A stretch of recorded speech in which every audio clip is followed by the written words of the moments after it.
በወቅቱ የጠየቁ ጥያቄ ነው። አንተ አሜሪካን ሀገር የመኖሪያ ግሪን ካርድ አለ፣ ልጆች እዛ ናቸው ያሉት፣ ባለቤት እዛ ናት፣ ቢያንስ የተሻለ ሕክምና ያለው እዛ ነው፣ ለምንድን ነው እዛ ሄደህ ማስታከሙ የሚል ነገር በተደጋጋሚ ያነሳውለት ማለት ነው። የልጆቹ እናት ነች። በህይወት እያሉ ምንም አይነት ነገር አልሰማንም።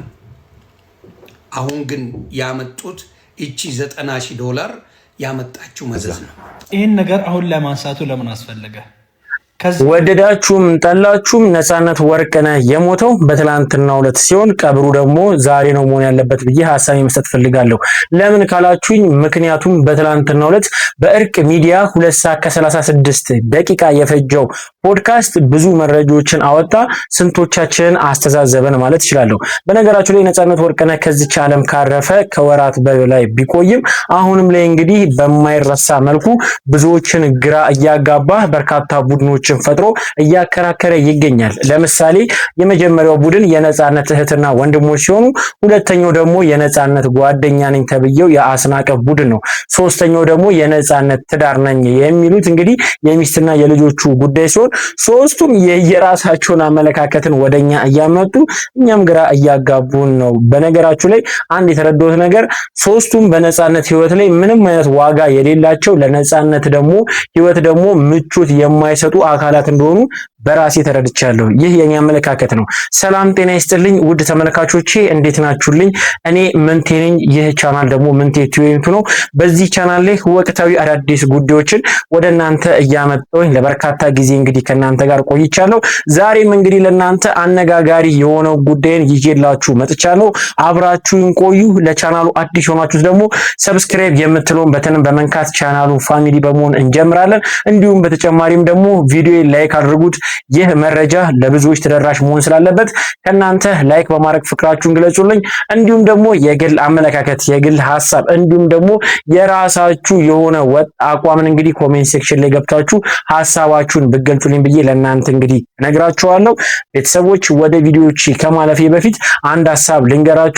በነፃነት ጉዳይ እንግዲህ በትላንትናው ዕለት የሰማነው ጉዳይ እጅግ በጣም ልብ የሚሰብር እጅግ በጣም የሚያነጋግር ጉዳይ ነው። በርካቶች ብዙ ነገር ብለዋል። እንግዲህ ካሉት መካከል ትክክለኛ ነው ብዬ ያሰብኩትን ወደ እናንተ ይዤላችሁ መጥቻለሁ። እያንዳንዱ ቪዲዮዎችን እየጋበዝኳችሁ በእነሱ ላይ ሐሳባችን እንሰጣለን። አብራችሁን ቆዩ። ወደ ቪዲዮዎቹ እንሄዳለን።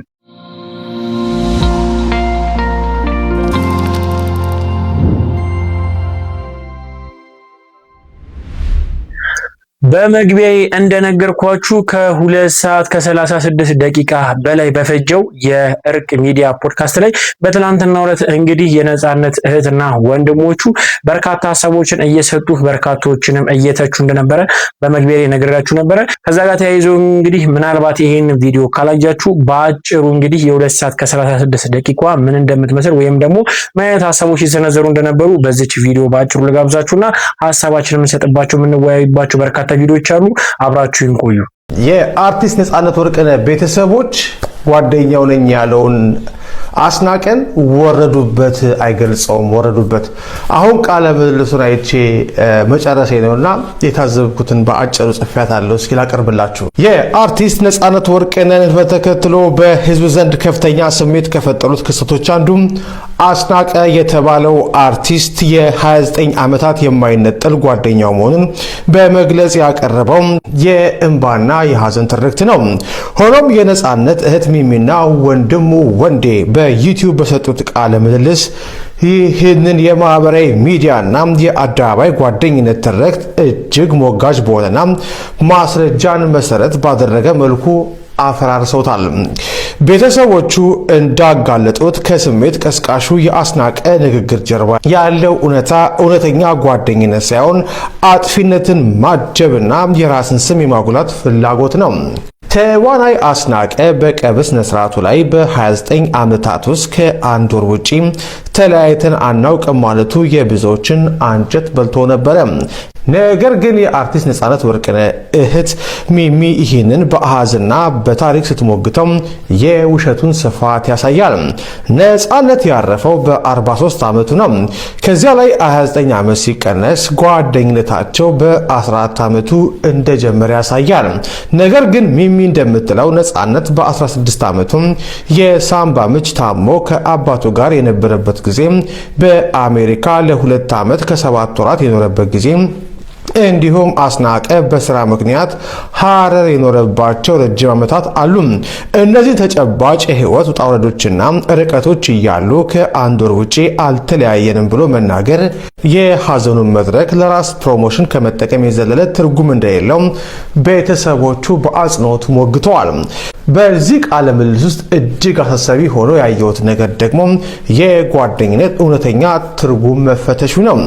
ነፃነት ህንድ ታክሞ ሲመለስ ሐኪሞቹ በአንዲት የጠርሙስ ቆርኪ መጠን እንኳን አልኮል እንዳይወስድ ጥብቅ ማሳሰቢያ ሰጥተው ነበር ቤተሰቦቹ እንዳሉት።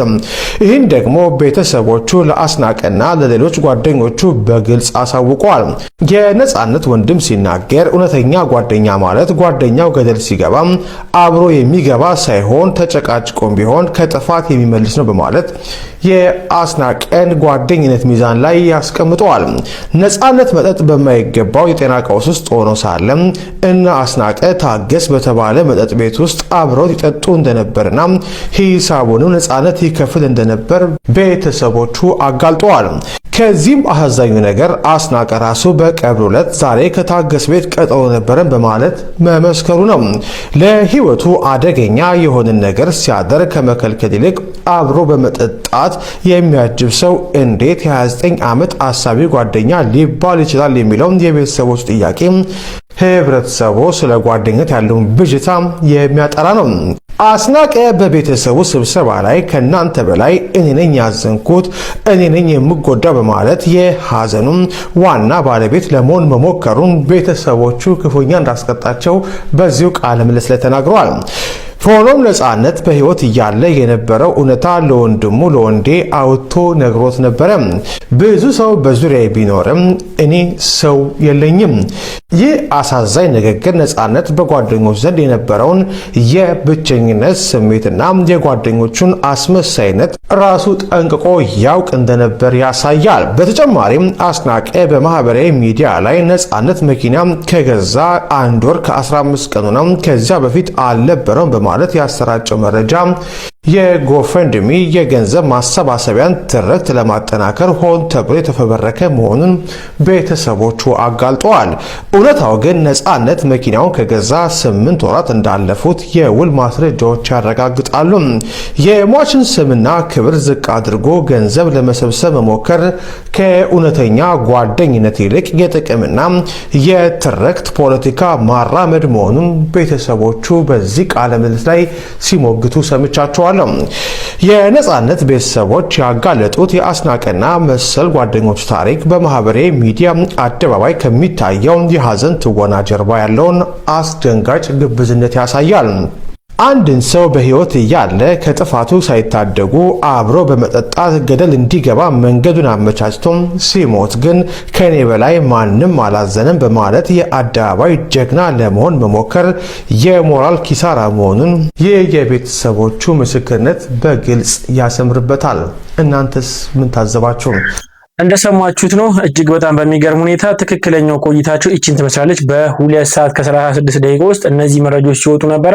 የነፃነት ጓደኛ እንዲሁም ደግሞ የነፃነት ትዳር እንዲሁም ደግሞ ራሳቸው ተናጋሪዎቹም ደግሞ ወንድምና እህቶቹንም ታዝበንበት አልፈናል። እጅግ በጣም ድንቅ የሆኑ መረጃዎች እየወጡ ነበረ። እያንዳንዱን እየጋበዝኳችሁ ለእያንዳንዱ ምላሽ እንሰጣለን። በቅድሚያ ግን ይችን ቪዲዮ ተጋበዙልኝና ሀሳባችንን እንሰጥበታለን።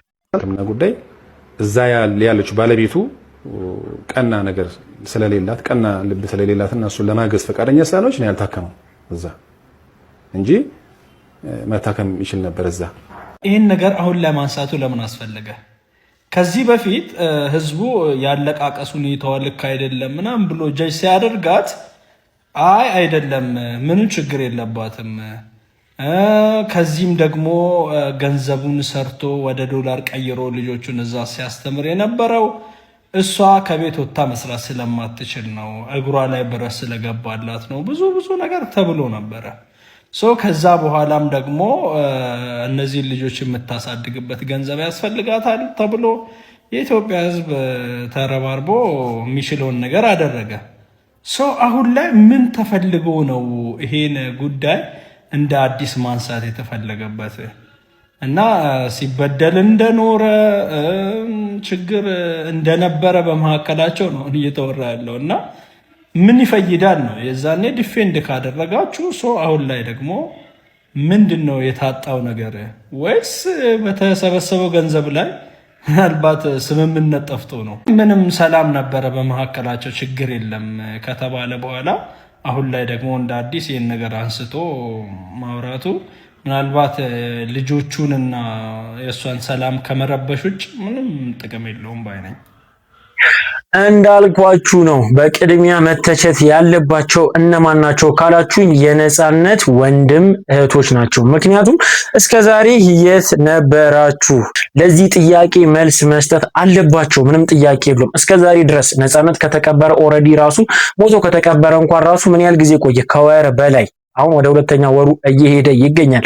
እስከ ዛሬ ዝም ብለው ዛሬ ላይ ምን ተገኝቶ ነው መጥተው እነዚህን ሀሳቦችን ለኛ እያጋሩ እያንሸራሸሩት ያሉት?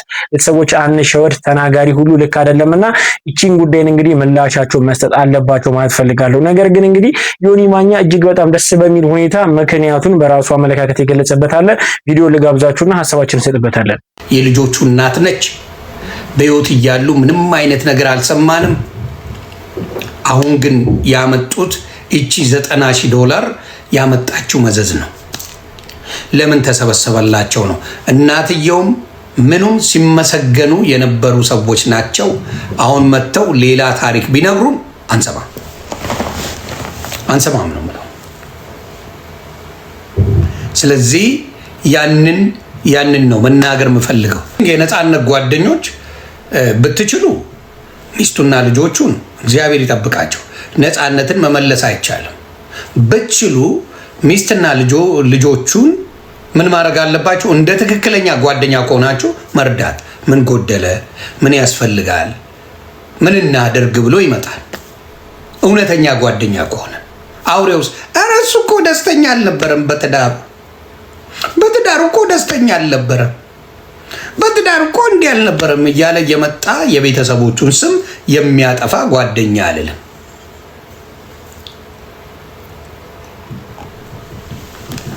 እናንተ ትክክለኛ ጓደኛ ብትሆኑ እኔ አላውቅም። ነፃነት ይጠጣ አይጠጣ አላውቅም። ግን ዶክተር አጠጣ ካለው ነፃነት ወርቅነህን አንተ ጓደኛ ሆነ መጠጥ ከጋበዝከው ገዳዩ አንተ ነህ። ገዳዩ አንተ ነህ። ፈጣሪ በሚያውቀው ዶክተር ከልክሎት እንደ ጓደኛ ይነግርሃል። መጠጥ አትጠጣ። እኔ እንኳን እሱ አይደለም ከኔ ጋር ሆነ ነግሬያቸዋለሁ። ሁሌ የምለው ነው። ጓደኛ ሆነ ምግብ ልጋብዝ እችላለሁ። አልኮል ግን አልጋብዝህ። ባናት ተተከል። አልኮል 1 ሳንቲም አልገዛለህ።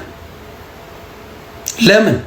ጋድ ፎርቤድ። ጠጣ፣ ሰከርክ፣ መኪና ነዳ። እውነት ለመናገር ትክክለኛዋ ምላሽ እቺ ትመስለኛለች። $90,000 የአሜሪካ ዶላር እንግዲህ በጎፈንድሚ ተቋቁሞላቸው ለነጻነት ሚስት እና ልጆቹ ጎፈንድሚ እንግዲህ በተሰበሰበላቸው ሁላችንም እናውቃለን። እቺ $90,000 የአሜሪካ ዶላር እንግዲህ ያመጣችው ጣጣናት ብዬ ነው ማስበው። ለዚህ ደግሞ ምክንያት ሊሆን የሚችለው የነጻነት እህትና ወንድሞች ከዚህ ላይ ምንም አይነት ጥቅም አያገኙም። እንዲሁም ደግሞ የነጻነት ምንም አይነት እንግዲህ የእሱ የሆነ ሀብት የመጀመሪያ እንግዲህ ተጠቃሚዎች ልጅና ሚስት ስለሆነ ድርሻ የላቸውም ማለት ነው። በዚህ አንግል ብንመለከተው እንኳን ራሱ የመጀመሪያው ሀሳባቸው ይሄ ሊሆን ይችላልና ምናልባት ለገንዘብና ለግል ጥቅማቸውም ሊሆን ይችላል ይሄን ሀሳብን አምጥተው ለኛ ያካፍሉን ማለት ፈልጋለሁ። እናንተስ ይሄን ነገር እንዴት ትመለከቱታላችሁ? በዚህ ጉዳይ ብንመለከተው ምናልባት ልክ ልንሆን ስለምንችል ሀሳባችሁን እስቲ ስጡበት። ተጨማሪም ደግሞ የእናንተ በምን ምክንያት ቤተሰቦቹ ይሄን መረጃ መጥተው እንዳካፍሉን የምትገምቱበት ሌላ ጉዳይ ካለ እንግዲህ ሀሳባችሁን በሰጡን ብዬ ወደ እናንተ አሳለፍኩኝ። ሌላኛው ጉዳይ ደግሞ የመጀመሪያው ተጠያቂ ጓደኛው ነው። ነፃነት ታምቦ በስንት ስቃይና መከራ ውስጥ እዚህ ደረጃ እስከሚደርስ ድረስ ጓደኛው ተብዬ የት ነበረ? የብዙዎች ጥያቄ ነበር። ለማንኛውም ግን በትናንትናው ፖድካስት ላይ እንግዲህ የመጀመሪያው ተጠያቂ ተደርጎ ወይም ደግሞ ለነፃነት ለዚህ ሁላ ስቃይና ለዚህ ሁላ መከራ እንዲሁም ደግሞ ከዚች ዓለም እንግዲህ እስከ መሞት ደረጃ የሚደረሰው ጓደኛው እጁ አለበት ብሎም አንድ ላይ ሀሳብ ሰጥቷል። ለማንኛውም ግን አንድ ቪዲዮ አለ ልጋብዛችሁ። ይህ ከዚህ በላይ ያስገባውትን የነፃነት ወርቅነህን የእህቱን ንግግር ስሰማ ማለት ነው በጣም ነው ብዙ ነገር ያሰብኩት። ከራሴም ከፋሚሊም አንፃር በጣም ብዙ ነገር እንዳስብ ነው ያደረገኝና የተረዳሁትና አንዳንድ ሰዎች እየገባችሁ ኮመንት ላይ የምትሳደቡ ምናምን ይሄ is not fair ያወራችሁ ነገር ሀቅ ስለሆነ ማለት ነው። ብዙን ጊዜ ኢትዮጵያ ላይ ማለት ነው ከግማሽ በላይ ማለት ይቻላል በቃ እንደዛ ለመድፈር በሚቻል ሁኔታ ወንዶች አጥፍቶ ጠፊ ነው የሚመስሉት እርስ በርሳቸው ጓደኝነታቸው የሆነ የአጥፍቶ ጠፊ አይነት ጓደኝነት ነው የሚመስለው ማለት ነው።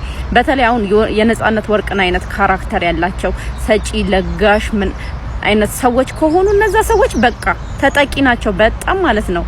የማይጠጡ ቢሆን እንኳን ወደ መጠጥ ዓለሙ እንዲገቡ ይደረጋሉ ማለት ነው በጋባዥነታቸው የተነሳ ማለት ነው። ከዛም ደግሞ ከዛ አልፎ ደግሞ እነዛ ጓደኛ እንግዲህ ቤስት ጓደኛ የተባሉት ሰዎች ያው አንድ ሰው ቤስት ጓደኛ ነው ከተባለ እንስራ ነው። ኢትዮጵያ ላይ ደግሞ አይታችሁ ከሆነ ስፔሻሊ አዲስ አበባ ላይ ያላችሁ ሰዎች ይሄ መመስከር ትችላላችሁ በሐቁ ማለት ነው። እንስራ ከሚል ይልቅ እንብላ የሚል ነው የሚቀለው። አበሻ መብላት ነው እንጂ አብሮ የሚቀለው መስራት አብሮ አይሆንም። በቃ የማይሆን ነገር ነው። እንስራ ሲሆን ይቀየራል ሞቲቭ ራሱ ማለት ነውና አብሮ መብላት፣ አብሮ መጠጣት፣ ገንዘብ ማጥፋት ማስገባት ሳይሆን ማጥፋት ተው እዚህ ጋር ተጠንቀቅ፣ ይሄ ነገር ላንተ ቤት መግዛት አለብህ ለልጆች ይሄን እንደዚህ የሚል የለም። በጣም ቤስት የተባሉት ጓደኞች ራሱ እንብላ እንጠጣ አትወጣም ነው። ድንገት ያሰው ራሱ እረፍት ፈልጎ ራሱ ማዳመጥ ፈልጎ ቤት ከተቀመጠ ኖ እንዴ ዛሬ አትወጣም ብሎ ሼማ ሲዞ ጎትቶ ለመጥፎ ነገር ማለት ነው ጎትቶ ነው የሚወስደውና ያው እዚህ ጋር ይሄንን ነገር የምትሰሙ የምትወቅሱን ካላችሁ በህይወቴ በጣም እምጠላው የሚያበሳጨኝም ነገርና የብዙ ሰዎች የሚያበላሸ ነገር ምንድነው ብትሉኝ መጠጥና በመጠጥ የሚመጡ ጓደኞች በጣም ከባድ ነው። ከዛ ደግሞ እዛ ቲም ውስጥ ደግሞ የተለያዩ ሴቶች ይመጣሉ። አውጪው ሰው ደግሞ እዛ ጋር ሲታይ እከሌ ነው በጣም ገንዘብ የሚያወጣው ሲባል እሱን በጣም ለመጠጋት መፈለግ፣ በዛ መጠጋጋት ውስጥ ሌላ ነገሮች ይፈጠራሉ። ቤቱ ሲፈርስ እዛ ጋር አብረው ያመጧቸው ጓደኛ ተብዮች አረተው አንተ ባለ ትዳርና ሚስትህ ምን የሚል ነገር የለም። እውነተኛ ወዳጅ ባል ያለው ሰው እንኳን መንገድ ሊስት ከሆነ እንዳይስት ማስቆም ነው ያለበት አይደል? ነው ይሄን እንዳታረግ በፍጹም ይሄ መደረግ የለበትም ብሎ መቃወም ነው። ያ ነው የወዳጅነት የጓደኝነት ማንነት እንጂ እዛ ጋር ሴት ስትመጣ ጸጥ ብሎ ህይወቱን ከዛ ከትዳሩ ያሰው ሲፋለስ ትዳሩ ሲበላሽ ገንዘብ ሊበላ የሚመጣን ሴት ምናምን እዛው ጭራሽ እንደ ማር እንዳየ ንብ ማለት ነው። በቃ መሰብሰቢያ ነው የሚሆነው ገንዘብ የሚያወጣ ሰው ማለት ነው። የሃቲውም የቡርቲውም መሰብሰቢያ ላይ ይሰፍራሉ እነዛ ሰዎች። በጊዜ ሂደት ያ ሰውዬ እንኳን ሞቲቭ ባይኖር ማለት ነው አብሮ በመዋልና ሰው ውሎውን ነው የሚመስለው። አንተናተ እንደናግር ጓደኛህን ነገረኝ ነው ምንም ውስጡ እንኳን የመውስለት ምናምን ፍላጎት የሌለበት ሰው እንኳን በሚውልበትና በሚያገኘው አጋጣሚ እዛ ጋር በዋለ ቁጥር ማለት ነው በልምምድ ብዙ ነገር ይመጣል። ፐርፐዝሊ ደግሞ አንድ ሰው ያን ሰው ገንዘቡን ለመጠቀም ከመጣ ደግሞ የሱ ትዳር ፈረሰ አልፈረሰ የሚያስጨንቀው ብዙ ሰው የለምና ያጥፍጦ ጠፊ ነው የሚመስለው ግንኙነታችን ማለት ነው።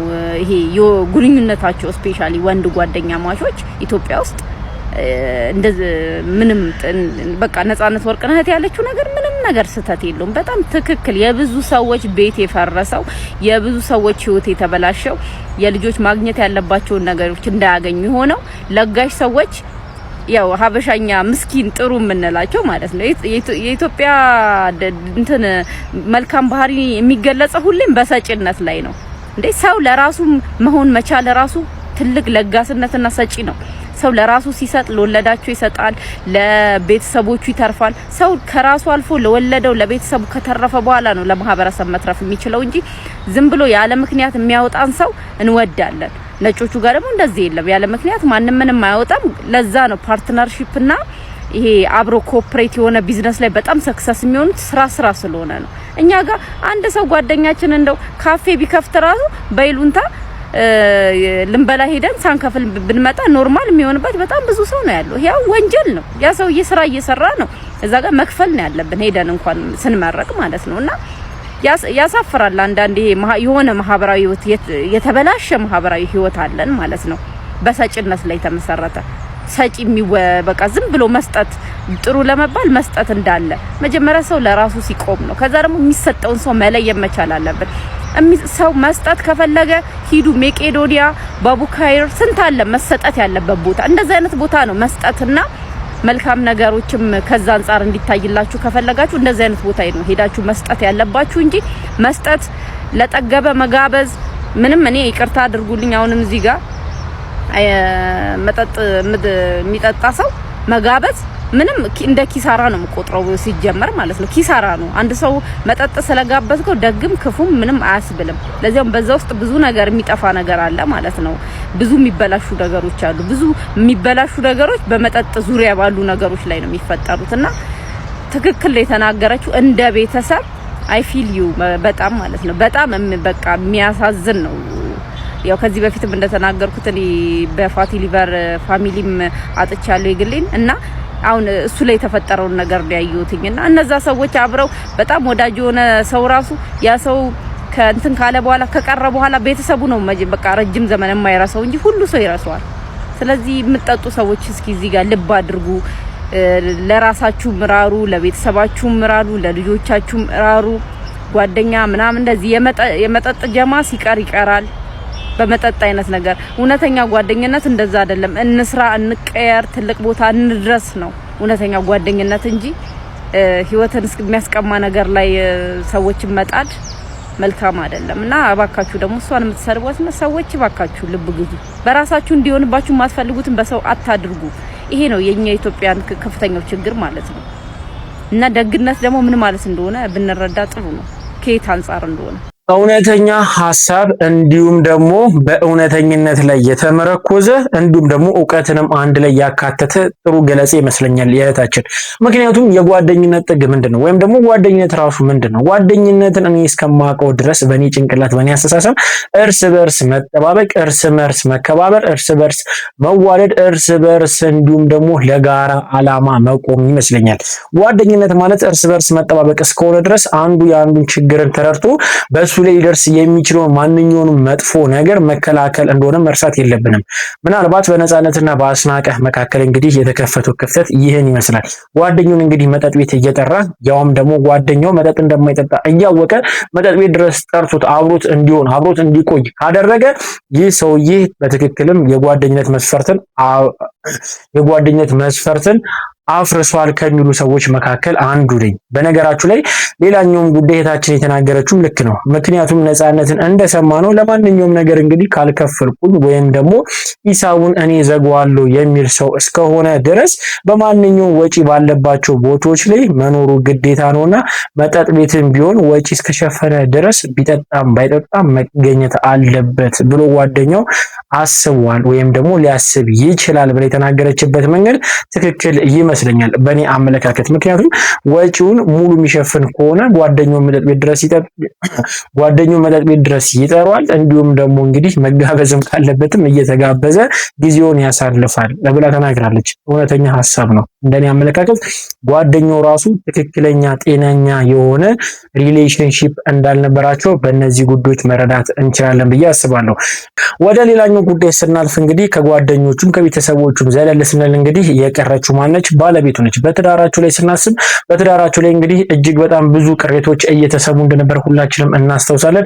ከዚህ በፊትም በሰራሁላችሁ ቪዲዮዎች ላይም እንግዲህ አንድ ሐሳብ ሰጥቻችሁ ነበረ። ምናልባት ካስተዋላችሁት ከዚህ በፊት እንዳልኳችሁ ነፃነት ወርቅነህ በትዳሩም በህይወቱም እንግዲህ 150 ጊዜ እየከሰረ የኖረ ሰው ነው። ይህንም ስል ምንድነው ነፃነት እንግዲህ እየተከፈሉ የነበረው የኢትዮጵያ ገንዘብ ነው። ወደ ዶላር መንዝሩ ሲያኖራቸው ለእያንዳንዱ ገቢው እንግዲህ ከሚያገኘው ላይ በ150 ብር እየገዛ ነው ዶላር ገዝቶ ለነሱ እየላከ ቤተሰቡን፣ ትዳሩን፣ ልጆቹን እንግዲህ ሲጠብቅ የነበረውና ይህ የአባትነት ትልቅነት ምሳሌ ሲሆን እንደተናገሩትም እንግዲህ ሚስትየውም እንግዲህ ታማሚ እንደነበረች ምናምን ነገር መረጃዎች ወጥቶ ነበረ በሰዓቱ። ነገር ግን ነፃነት ወርቅነህ እጅግ በጣም ብዙ ዋጋ የከፈለበት ትዳር የከፈለበት ህይወት እንግዲህ በጣም በሚያሳዝን ሁኔታ መጨረሻ ላይ ሁሉም ባለመግባባት ወይም ደግሞ በነፃነት ጉዳይ ምክንያት የተሰበሰበችውን 90,000 አሜሪካ ዶላር ለመቀራመት እንግዲህ እርስ በርሳቸው መባላት ጀምረዋል። እጅግ በጣም ያሳፍራል። በዚህ ላይ ሀሳብ ካላችሁ ስጡበት። ለማንኛውም ግን ከዚች ብር ጋር ተያይዞ ማን ነው ባለመብት ወይም ደግሞ ማን ነው ለዚህ ገንዘብ የሚገባው የሚለውን ጉዳይ ጠበቃ ሰብለ እጅግ በጣም ደስ በሚል ሁኔታ እንግዲህ መረጃውን አጋርተናለች። ግልጽ በሆነ መንገድ ነው። መረጃውን ልጋብዛችሁና ሀሳባችንን እንሰጥበታለን። ያልነው በሱ ስም ምንም አይነት ገቢ አይሰበሰብ አላለም። ለመቄዶንያ ይሰብሰብ የሚለውን ነገር እንዲያዝ እንፈልጋለን። ቀጣይ ግን ሁሉም ሰው እንዲረዳ የምንፈልገው ነፃነት ሆነ ለመናገር ሁሉም ሰው ያለቀሰለት፣ ህፃኑ አልቅሶለታል፣ አዋቂው በሁሉም አቅጣጫ በውጭም በዓለምም ያላችሁ የምትወዱት አድናቂዎቹ እሱ በህይወት እያለ ልመናን አይፈልግም። የሟች አርቲስት የነፃነት ወርቅነህ ቤተሰቦች ምን አይነት ህጋዊ መብት አላቸው ያሉ ያሉትን ነገር እርዳታ መሰብሰብ የለበትም ለመቄዶንያ መግባት አለበት የሚለውን እስከ ምን ደረጃ ሊገፉበት ይችላሉ? ህጉ ለባል ቤተሰቦች ለሟች ቤተሰብ ምን አይነት መብት ነው የሚሰጠው? እንዲቆያችሁ ጠበቃ ሰብለ አስፋ ነኝ።